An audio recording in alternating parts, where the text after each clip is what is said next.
लढतो मी पडतो मी धाव सोसतो धावतो मी धडपडतो मी धडफडतो संकटात मी गुंततो मी पेटून उठतो अगतिक होतो जीवनात मी गुंततो मी तळमळतो मी हळहळतो कधी आसवे नियती आली लढा महासंग्राम महासंग्राम महासंग्राम तीन जीवाचा बंदिवास हा नशिबी काला सांगू किती या अंतरी यातना मज संवेना मज पुंजेना सांगाना सांगाना कशात नाही राम महासंग्राम महासंग्राम महासंग्राम। मग मलाही या चर्चेत सहभागी करून घ्या। हो, पण त्यात तुला साहित्यिक मूल्य सामाजिक जाणीव असलं काही सापडणार नाही। नसू दे, पण मला काहीतरी नवं समजेल। कांद्याचं नाव पण नको घेऊ, कांदा म्हटलं की वांदा झालाच म्हणून समज। मग कांद्याची भाजी का टाक, आपण वांग्याची करू। बायकांवरती अन्याय अत्याचार करतात।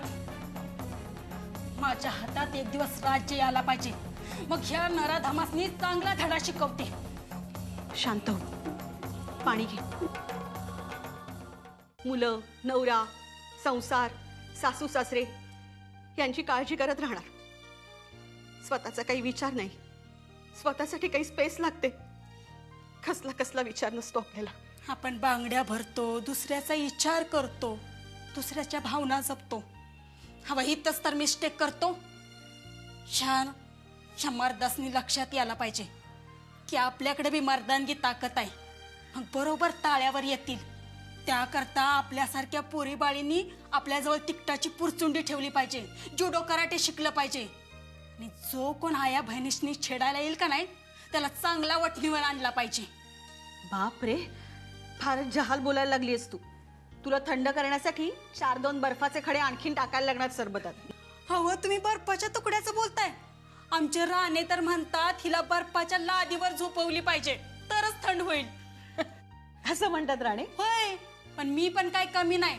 त्यासनी म्हणलं ठीक आहे, मला बर्फाच्या लादीवर झोपवा तुम्ही, पर मी मेल्यावर झोपवा। शी, असं अभद्र काय बोलतेस मीना? हवं जग असंच आहे, मी तरी काय करणार। आता मला सांगा, तुमच्यापाशी शिवेगाळी करते का, रिस्पेक्ट न बोलते का नाही? चल, मी आता सरबत करते। तुझी जहाल भाषा ऐकून माझ्याच घशाला कोरड पडलीये। अहो थांबा, माझी गोष्ट अजून कुठे संपल्या? अरे हो की, सांग तुझी गोष्ट। वय सांगते, लांबवत नाही, अगदी शॉर्टकट मध्ये सांगते बघा। हे बघ, तू त्या मरणाच्या दारापर्यंत आली होतीस आणि मग तिथे चेंगराचेंगरी होते, पुढे? ताई, एक डाऊट आहे। कशाबद्दल? म्हणजे बघा की, इथं चेंगराचेंगरी होते, माणसं मरत्यात, नरकात जातात, पण तिथं चेंगराचेंगरी होते तेव्हा त्यांचं काय होत असेल? व मीना, तुझी शंका असते हा। इथे देहांची चेंगराचेंगरी होते, तिथे आत्म्यांची चेंगराचेंगरी होत असेल। होय, असेल असेल। बरं, तुझी गोष्ट लवकर सांग, भक्ती प्रीती याची वेळ झालीये आणि मला ही भाजी आणायला बाजारात जायचंय। माझ्यावर चालला की, अहो ती भाजीवाली रखमा, सुंदरा, समध्या माझ्या ओळखीच्या आहेत। चालेल, जाऊया, पण आधी गोष्ट तर पूर्ण कर। हो बाई, राहिलीच। बरं, मी कुठं होते? नरकात। म्हणजे हा तर काय, अशी का नाही, नरकात पाप्यांची भली मोठी लाईन उभी केलेली असते, पापी लोकांची, आणि त्यांच्या समोर त्यांचा बॉस बसलेला असतो। अशी मोठी कढई उकळत असते तिथं तेलाची। बाप रे, अहो हे तर काहीच नाही, सीझनला 50-60 लिटर तेलाच्या कढया उकळत असतात तिथं। त्यांना तेल बरं मिळतं, इथे केवढी महागाई आहे। अहो ते बरमदेवाचं राज्य आहे, त्याला काय कमी आहे? अहो पापी लोकांना उचलतात आणि उकळत्या कढईत टाकतात, अशा प्रकारे त्यांच्या पापाचा हिशोब केला जातो तिथं. पण हे खरंय का? माझा नाही विश्वास बसत. अहो असं काय म्हणताय? आजीची गोष्ट आहे ती, खोटी कशी असेल? आता मला सांगा, उद्या तुमची गोष्ट वाचली तर ती खोटी असेल का? असेल बाई, असेल खरी. पण मी स्वतः नरकात जाणार आणि खात्री करून घेणार. अगं तू कशाला नरकात जाशील? चांगली स्वर्गात जाशील तू. होय, मग बरं होईल बघा. बरं होईल म्हणजे काय बरं होईल? म्हणजे बघा, इंद्रदेव, रंभा, अप्सरा ह्या सगळ्यासनी मी कोंबडी वडे, बटाटे वडे खायला घालीन. घालशील बाई, घालशील. बरं चल, सरबत पिणारेच ना पण आता? अगं बाय थांबा, वडे आणलेत तुमच्यासाठी, द्यायचं विसरले होते. अगं कशाला नेहमी नेहमी आणतेस? बर, पण या वेळेला वड्यांचे पैसे घ्यायला लागतील. मी पैसे तर घेणार, पण आता जे काय सरबत पिणार का नाही त्याचा बी पैसे मी देणार. चालेल? मीना, तू म्हणजे अशी आहेस. अहो जोपर्यंत गाडी आहे तोपर्यंत वडे मिळणार, पुढे कुठलं काय आलंय? म्हणजे असं का म्हणतेस? घाबरतेस की काय मारामाऱ्यांना? अहो मी कसली घाबरते, पण आमचे राणे कटकट करतात, मग बाबू बी वैतागतो. मग वाटतं एकटीनंच का म्हणून उठाठेव करायची. सगळं नको वाटतं. हा पण अनिता ताई, तुम्ही घाबरू नका. ही मी ना हाय तोपर्यंत वडे बनवणारच, तुम्हाला देणारच मी वडे.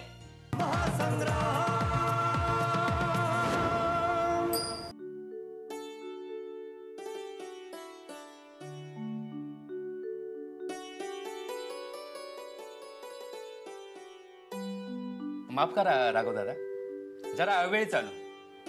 छे छे. अरे आपल्यासारख्या सामाजिक कार्य करणाऱ्यांमध्ये वेळ अवेळ हा असा काही प्रकारच नसतो. म्हणजे बघ ना, बँका, हॉस्पिटल्स या सेवा जशा 24 तास उपलब्ध असतात, तसे आपल्यासारखे समाजाची सेवा करणारे 24 तास अहर्निश उपलब्ध असले पाहिजेत. व्यक्तिगत जीवन बाजूला ठेवून आपला वेळ आपण ज्या कार्यासाठी वाहून घेतलाय ना, त्याच्यासाठी देताना कधीही मागे पुढे पाहायचं नाही. बोला. नाही, मला वाटलं उमाताई असतील. संस्थेचं काम रात्रीही करतो, त्या रागवल्या तर? नाही नाही नाही, तसं काय नाही. अरे आणि आज ती शाळेमध्ये त्यांच्या काहीतरी कॅम्प आहे, त्यामुळे तिकडेच राहणार. तू आधी सांग, काय एवढं अर्जंट काम घेऊन आलायस? काम म्हणजे पैसे. फुलपाखरूच्या ऑफिस मधून घ्यायचंय आणि नोंद वहीत लिहून ठेवायचं. त्यासाठी एवढी घरापर्यंत येण्याची गरज नव्हती. हे बघ सूर्यकांत, सामाजिक कार्य करत असताना पारदर्शकता आणि विश्वास ही 2 तत्व पाळली गेली पाहिजे. आणि सुदैवाने आपल्या फुलपाखरू या संस्थेत ती पहिल्यापासून पाळली जात आहे. हो, पण आलं माझ्या लक्षात. अरे प्रत्येकालाच वैयक्तिक समस्या, अडचणी असू शकतात. घरच्यांच्या औषध पाण्याचा खर्च, मुलांचा खर्च यासाठी पैसे लागू शकतात. कसं आहे, गरजा आणि संकट कधी सांगून येत नसतात. तरी बरं आजकाल एटीएम ची सोय, म्हणजे अगदी रात्री बेरात्री सुद्धा आपण एटीएम मधून पैसे काढू शकतो, बँका बंद असल्या तरी.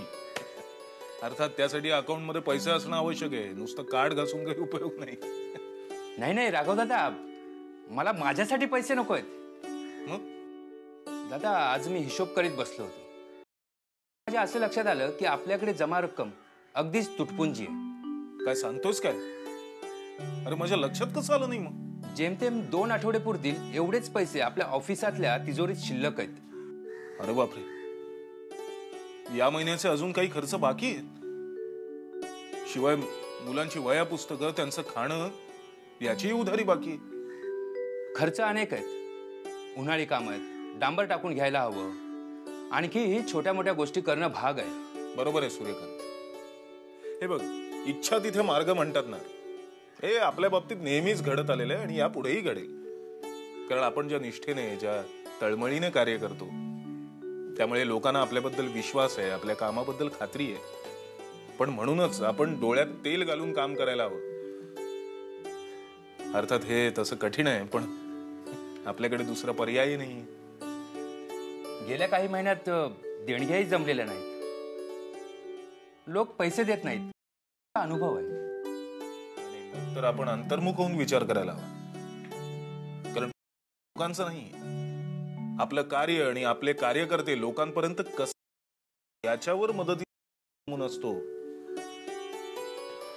हा, पण व्यक्तिगत देणगीदार आपल्याला मदत करतात, पगारदार मंडळी. हो, कारण त्यांना आपल्या कार्यावर विश्वास, तर नोकरीमुळे वेळ देता येत नाही याची कुठे असते त्यांच्या. मग ते हा असा सुवर्ण मध्य साधतात. आपल्या उत्पन्नाचा काही वाटा सामाजिक आपला.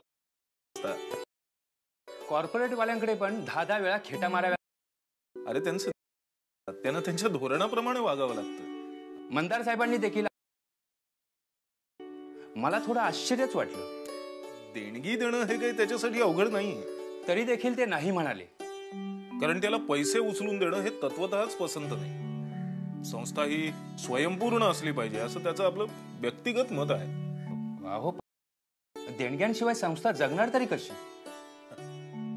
पण सतत देणग्या मिळत राहतील अशा भ्रमात राहणं सुद्धा गैरच आहे. त्याऐवजी प्रत्येक संस्थेने स्वतःचा असा निधी म्हणजे कायमस्वरूपी निधी उभारायला हवा, ज्यातून नैमित्तिक खर्च भागेल असं त्यातल्या अनेक स्तरांचं मत आहे किंवा त्यांची तशी धारणा आहे. अर्थात हे शक्य होईल असं काही नाहीये ना. त्यांनी काही उदाहरणं दिली. म्हणजे काही सामाजिक संस्था वस्तू तयार करतात, त्या विकतात, त्या विक्रीद्वारे संस्थेला पण त्या अनेक गोष्टी विकून त्यातून पुढे मागे आपल्यालाही कदाचित तसा विचार करावा लागेल. विचार आपण करूच, पण राघव दादा, प्रश्न कसा सोडवायचा? नेहमीच्या पद्धतीने. म्हणजे मी माझ्या पगारातले देईन. पण त्याही पेक्षा जास्त लागले तर? मग काय, माझ्या नावावर वैयक्तिक कर्ज काढीन. पण दादा, यामुळे तुमच्या घरात वाद भांडणं तर होणार नाहीत ना? नाही, त्याची काळजी करू नकोस. हे बघ, घर जसं चाललं पाहिजे तशीच संस्थाही चालली पाहिजे. पण दादा, काहीतरी मार्ग नक्कीच काढायला हवा. काढू रे, काढू. हे बघ, ग्रांट साठी आपण ऍप्लिकेशन केलेलं आहेच. त्यात आपल्याला राजाचे कॉन्टॅक्ट सुद्धा उपयोगी पडतील. दादा, मी काय म्हणतो,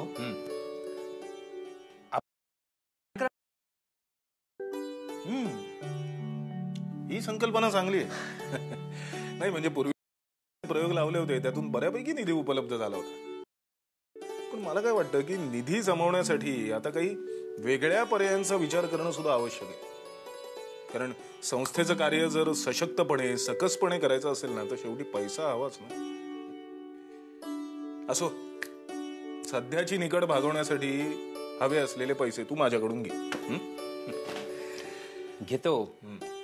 पण दादा, खरं सांगू, कसं तरीच वाटतं. हे बघ, तू माझ्या संसाराचा, उमाच्या चिडण्याचा आणि माझ्या पुढच्या समस्यांचा विचार अजिबात करू नकोस. अरे, कारण शेवटी फुलपाखरू टिकायला हवा, जगायला हवा, त्याला सतत मध मिळायलाच हवा.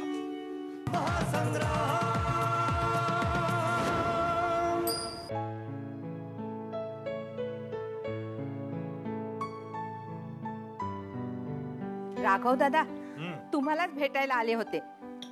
उमाताई बाहेर गेलेत ना, सकाळी सांगत होत्या. घरी सगळे ठीक आहेत ना? राजेश, शर्मिला, अमित? तुमच्या कृपेने समजा ठीक चाललंय बघा. आणि शमीचं काय हो, चाललंय. आता अमित तर पुण्यालाच असतो ना. अमितच्या संस्थेचे सेक्रेटरी आले होते मुंबईत परवा, भेटले होते मला. काय म्हणत होते अमित बद्दल? हा, अभ्यास करतो ना व, का नुसताच हुंदडतो, द्वाडपणा करतो? नाही नाही, द्वाडपणा कमी झालाय आता, शिस्त लागली आहे त्याला. पण राघव दादा, त्याच्यातला हा द्वाडपणा कुणामुळे आहे माहितीये का? नाही, कोणामुळे? राजेशमुळे. छा, अहो त्यो कसला, त्यो बस कंपनीवाला. बसल्या जागी त्याला समजा लागतं. संगे पाणी आण, संगे खायला आण, असली बसल्या जागी ऑर्डर देणारा तो. मग कोणामुळे? तुझ्यामुळे? हो राघव दादा, अहो मी बी लहानपणी अशीच मस्ताड होते बघा. खो खो, कबड्डी, आट्यापाट्या समधे खेळ खेळायची. दिवे लागून झाली तरी बी मैदानातच.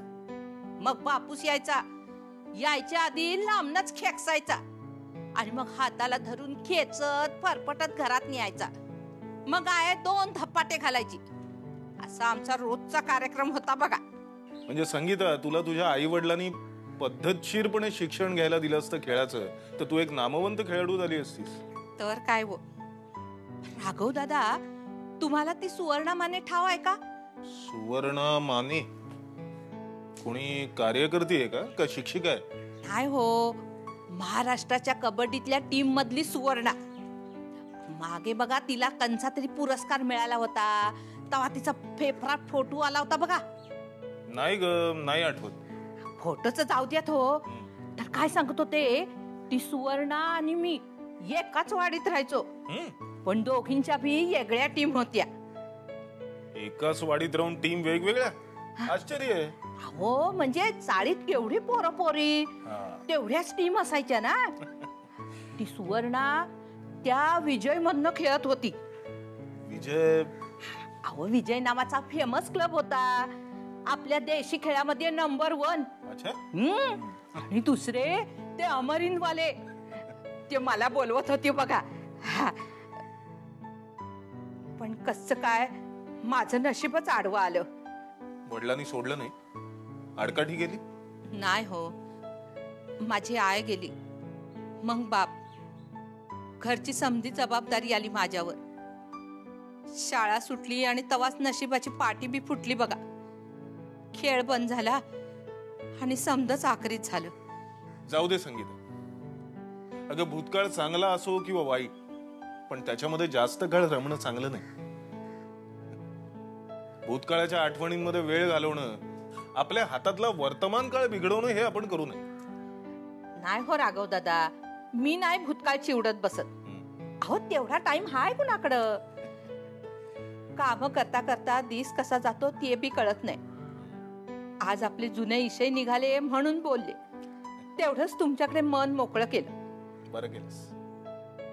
अगं आपलं मन म्हणजे अथांग सागर आहे, त्यात अनेक प्रकारच्या गुंतागुंती दडलेल्या आहेत. बरोबर आहे, पण तेच मन सूट ठेवलं तर स्वतःला बी त्रास होत नाही आणि दुसऱ्याला बी त्रास नाही होत.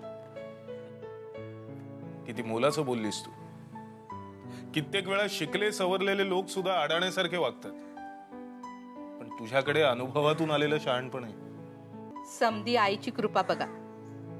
ती मला नेहमी जुन्या गोष्टी सांगायची, जुने अभंग ऐकवायची. तेव्हा त्यातलं काय बी कळत नव्हतं, पण आता त्या गोष्टींचा अर्थ लागतोय बघा. संगीता, तू शिकली असतीस ना तर कदाचित अनिता वहिनींसारखी लेखिका झाली असती. छा छा राघव दादा, कायच्या काय बोलता. अहो, मी आणि अनिता तैवानी नाही हो. त्या म्हणजे देवता आहेत, देवता. घरचे प्रॉब्लेम, बाहेरचे समध्यांचे प्रॉब्लेम कशा अगदी शांतपणे सोडवतात. आणि जरा बी टिकटिक नाही, झिकझिक नाही तर आमची सदान कदा पिरपिर आणि चिडचिड चालूच असते बघा. अजूनही तू त्यांच्याकडे कामाला जातेस ना, की सोडलंस? नाही हो, सोडेन कशी. तेवढेच अनिताताईंचे चांगले विचार कानावर जातात. आता त्यातले किती डोसक्यात जातात तो मुद्दा वेगळा आहे. पण त्यांची ती फिरती पोरगी असावी तर अशी, नाही तर आमची शर्मिला. अगं पण आता शर्मिलाही मार्गी लागली ना. भेटली तेव्हा म्हणाली मला. हा, म्हणजे आता थोडीफार प्रगती झालीये तिची. कंपनीत कामाला बी लागलीये. बघू किती दिवस टिकते ते. अरे मी बोलत काय बसलोय, तिथे सूर्यकांत माझी वाट बघत असेल. आमचं हे असंच धावपळीत. हे गाठोडं घेऊन कुठे चालली आहेस? बरं झालं विचारलं, नाही तर घरलाच परत घेऊन गेले असते. राघव दादा, ही तुमच्या फुलपाखरांसाठी अमितची जुनी कापड, त्यांना वापरायला द्या. घ्या. संगीता, अगं तू? वय राघव दादा, आम्ही गरीब माणसं, हातावरचं पोट आमचं. पण दुसऱ्याच्या थाळीत भाकरी नसली, गरीबाच्या अंगावर कापड नसली तर आम्हाला बी दया येते. आता मी काय उचलून 4 पैसे देऊ शकत नाही, देणगी बिनगी देऊ शकत नाही, तेवढी परिस्थिती बी नाही माझी. म्हटलं आपल्याकडे जे आहे तेच द्यावं. संगीता, हे तुला वाटणं सुद्धा खूप मोठं आहे. कित्येक श्रीमंत सुद्धा पैशा अडक्याने अगदी मोठे श्रीमंत असतात, पण त्यांच्याकडे एवढीशी सुद्धा मनाची श्रीमंती नसते. त्या उलट आज तू तुझ्या संसारासाठी पै पै जमा करत असताना दुसऱ्याच्या परिस्थितीचाही विचार करतेस. हे खरंच इतरांनी शिकण्यासारखं आहे. हो दादा, एक तीळ 7 जणांनी वाटून खावा असं आपलं संस्कृती सांगते. संस्कृतीला नाकारणं, संस्कृतीची चेष्टा करणं हे आजकालच्या चंगळवाद्यांना आणि नवश्रीमंतांना मोठेपणाचं वाटतं. संगीता, तू जे कपडे दिलेस ना, हे मी नक्की आमच्या प्लॅटफॉर्मवरच्या अनाथ मुलांना देईन. थंडी पावसात त्यांच्या नक्की कामाला येतील ते. नाही तर असं करूया का, एक दिवस तूच ये तिथे, तुझ्या हस्तेच आपण या कपड्यांचं वाटप करू. बया, अहो काय तरच काय, मी काय कोणी मंत्रीण संत्रीण लागून गेले होय? नाही हो, माझं काम मी केलं, आता पुढचं काम तुम्हीच करा. बर. माझी आई नेहमी म्हणायची, दान असं करावं की दिलेलं दान उजव्या हाताचं डाव्या हाताला बी कळू नये. खरंय. दे दे ते कपडे इकडे दे. आत्ता जातो आणि सूर्यकांतच्या हवाली करतो. राघव दादा, हे अमितचे जुने कपडे आहेत, पण त्याला होत नाहीत म्हणून दिलेत. खराब नाहीत हा, आणि मी धुवून बी दिली आहेत समजे. हा अगं, तू निर्मळ मनाने दिलेस ना, म्हणजे ते चांगलेच असणार. अंतिम फेरीत मग मी त्यांना मागे टाकलं. तुला खरं सांगू, त्यावेळी ना माझी सुद्धा खूप इच्छा होती माहितीये तुझ्या बरोबर येण्याची, तुझा वादविवाद ऐकण्याची, तू कशी जिंकतेस ते बघण्याची. पण नाही आलीस तू ना, रडू गईस. नाही ग, त्यावेळी आई आजारी होती. भक्ती, आवाज खाली. शट अप मॉम, मी डॅडशी बोलते. से सॉरी टू मॉम. व्हॉट? तुला इंग्रजीत कळत नसेल तर मातृभाषेत सांगतो. जोपर्यंत तू मम्मीची माफी मागत नाही तोपर्यंत तुला पॉकेट मनी मिळणार नाही. माफी? मी नेव्हर.